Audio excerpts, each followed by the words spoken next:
안녕하세요, 여러분.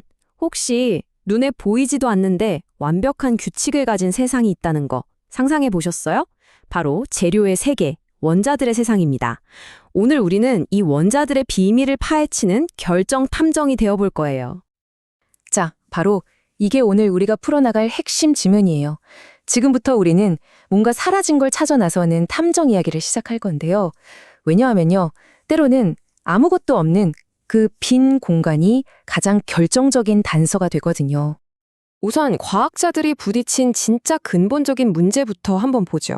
그러니까 우리가 원자 레벨의 지도를 그리고 싶은데 문제는 이 원자들이 너무너무 작아서 어떤 현미경으로도 직접 볼 수가 없다는 거예요. 그럼 도대체 어떻게 해야 할까요? 바로 이때 우리의 핵심 수사도구 브래그의 법칙이 딱 등장합니다. 이걸 파도가 벽에 부딪혀서 돌아오는 거라고 한번 생각해 볼까요? X선이라는 아주 특별한 파도를 결정 속 원자 층들에 쏴주는 거예요. 그럼 각 층에서 이 파도가 반사돼서 나오겠죠? 근데 이 반사된 파도들이 서로 힘을 합쳐서 아주 그냥 훨씬 더 큰 파도를 만들어낼 때가 있어요. 이걸 보강 간섭이라고 하는데 바로 그때 우리는 뚜렷한 신호를 얻을 수 있는 겁니다. 브래그의 법칙은 바로 그 완벽한 타이밍의 조건을 딱 알려주는 규칙인 셈이죠. 이렇게 얻은 X선 패턴, 이게 바로 우리가 확보한 가장 중요한 증거, 일종의 원자 지문이라고 할 수 있습니다. 이론상으로는요, 모든 결정 구조는 자기만의 완벽하고 독특한 지문을 남겨야 맞아요. 자, 이제 진짜 미스터리의 핵심으로 한번 들어가 보죠. 이 슬라이드를 보면 정말 흥미로운 게 보이는데요. 왼쪽은 우리가 이럴 것이다 하고 예측한 패턴이고요. 오른쪽은 실제 결정에서 얻은 패턴이에요. 혹시 뭔가 이상한 점 찾으셨나요? 맞아요. 있어야 할 신호 몇 개가 그냥 감쪽같이 사라져 버렸어요. 이 지문에 생긴 빈칸들, 이거 대체 뭘 의미하는 걸까요? 이거 혹시 실험이 잘못된 걸까요? 아니면 측정 장비가 고장났나? 아니요, 전혀요. 바로 여기서부터 진짜 추리가 시작되는 겁니다. 이 사라진 신호들은 실수가 아니에요. 이건 원자 구조가 우리한테 일부러 남겨놓은 의도된 메시지자, 이 사건을 해결할 가장 중요한 단서라는 거죠. 자, 그럼 이제 본격적으로 사라진 피크 사건의 비밀을 한번 파헤쳐 보겠습니다. 도대체 왜 어떤 신호들은 멀쩡히 나타나고 어떤 녀석들은 사라져버리는 걸까요? 최심입방, 영어로는 BCC 구조를 예로 들어볼게요. 여기엔 모서리에만 원자가 있는 게 아니라 이 정육면체 한가운데에 원자가 떡하니 하나 더 숨어 있어요. 자, 이제 X선 파동 두 개가 들어온다고 상상해 보세요. 첫 번째 파동은 저기 모서리 원자들로 이루어진 층에 부딪혀서 반사됩니다. 그리고 두 번째 파동은 좀 더 깊이 들어가서 바로 저 중앙에 있는 원자층에 부딪혀서 나오죠. 근데 말이에요. 바로 이 중앙 원자 때문에 두 번째 파동은 첫 번째 파동이랑 타이밍이 완전히 정반대가 되어버려요. 뭐랄까, 한 명은 박수를 칠 때 다른 한 명은 손을 쫙 펴는 것처럼요. 그럼 결과가 어떻게 될까요? 그렇죠. 두 파동이 만나서 서로의 힘을 그냥 완벽하게 없애버리는 거예요. 그래서 결국 우리 장비에는 아무런 신호도 잡히지 않는 거죠. 이걸 상쇄 간섭이라고 합니다. 바로 이 원리가요, 이 미스테리를 푸는 결정적인 탐정의 규칙집을 만들어냅니다. 자, 이 표를 한번 보세요.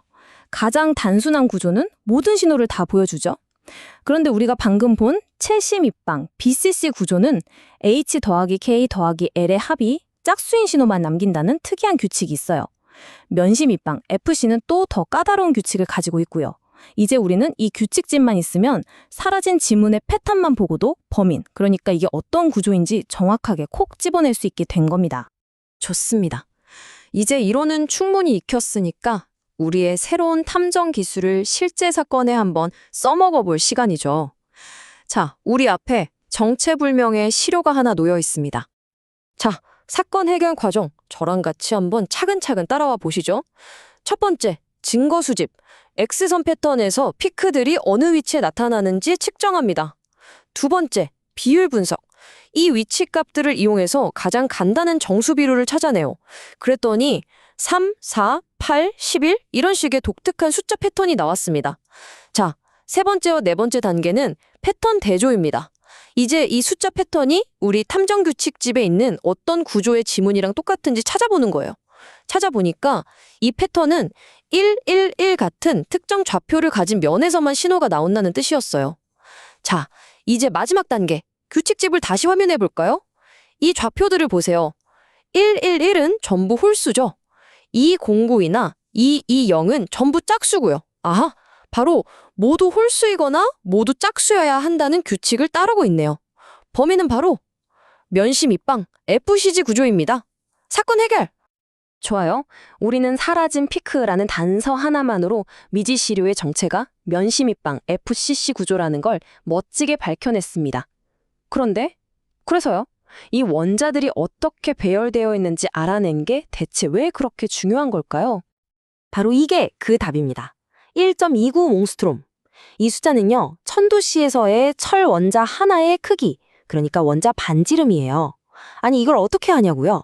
우리가 방금 밝혀낸 FCC 구조는 원자들이 어떻게 배치되어 있는지 알려주는 일종의 설계도거든요. 이 설계도랑 X선 패턴 데이터, 즉 피크의 정확한 위치를 합치면 원자들 사이의 고리, 그리고 더 나아가서 원자 하나하나의 크기까지 정말 정확하게 계산해낼 수 있게 되는 겁니다. 결국 구조를 안다는 게 곧 물질의 가장 근본적인 특성을 파헤치는 열쇠가 되는 거죠. 실제 과학 수사에서는 보통 이런 그래프를 써요. 좀 복잡해 보이지만 원리는 완전히 똑같습니다. 여기 빨간 동그라미들이 우리가 실제로 측정한 데이터, 그러니까 현장에서 발견된 지문이에요. 그리고 그 위를 슥 지나가는 저 검은 선은 우리가 범인은 이 녀석일 거야 라고 예측한 모델의 예상 지문이고요. 두 개가 거의 똑같이 겹치는 게 보이시죠? 그리고 진짜 결정적인 증거는 저 맨 아래에 있는 파란 선이에요. 저건 실제 지문이랑 우리 예상 지문이 얼마나 다른지를 보여주는 건데 저렇게 거의 일자로 평평하다는 건 둘 사이의 차이가 거의 없다는, 즉 완벽하게 일치한다는 뜻입니다. 이걸로 우리의 가설이 사실로 증명된 거죠. 자, 사건 종결. 자, 이제 우리 탐정 이야기의 마지막 결론에 도달했습니다. 이 모든 것을 관통하는 핵심 아이디어는 바로 존재하지 않는 것이 가진 정말 놀라운 힘입니다. 오늘의 핵심 내용을 딱 한 문장으로 정리하자면 바로 이겁니다. 결정학에서는 데이터에 있는 빈 공간이야말로 전체 이야기를 들려준다. 체계적으로 사라지는 신호들은 오류가 아니라 그 결정의 진짜 정체를 드러내는 고요한 서명이다. 오늘 우리는 사라진 데이터가 얼마나 중요하고 많은 이야기를 들려주는지 똑똑히 봤습니다. 그렇다면 한번 이렇게 생각해보면 어떨까요? 과학의 세계뿐만 아니라 우리가 살아가는 다른 영역들에서는 어떨까요? 우리가 아직 보지 못하고 있거나 아니면 그냥 무심코 지나치는 그 수많은 빈 공간 속에는 또 어떤 놀라운 비밀들이 우리를 기다리고 있을까요?